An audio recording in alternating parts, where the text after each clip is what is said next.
Simon Sir 教 Go on a trip， 咁 Go for a trip 有冇錯呢？喺冇耐之前咧，我教大家去旅行或者出差，我哋可以用 GOAT Go on a trip 或者 BOAT Be on a trip。咁有啲朋友問我，咁 Go for a trip 有冇錯呢？我嘅答案就係文化上唔算錯，但係聽起嚟有啲奇怪。咁其實 Go for 加東西係有兩個正確用途嘅。咁第一個咧就係去做某個活動 ，Go for a run 去跑步 ，I want to go for a run。Go for a swim 去游水 ，He went for a swim。而第二個用途咧就係去得到某啲嘢 ，Go for ice cream 食雪糕 ，Let's go for ice cream later。Go for coffee 去飲咖啡 ，Do you want to go for a coffee？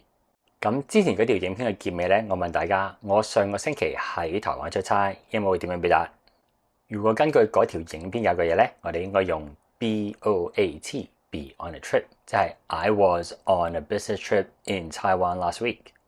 咁有幾個朋友咧寫咗 I went to Taiwan for a business trip last week。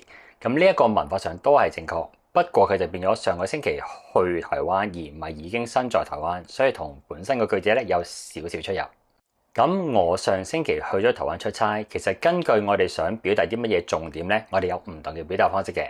我哋要記住喺英文裏面咧，重要嘅嘢咧，我哋會先提及。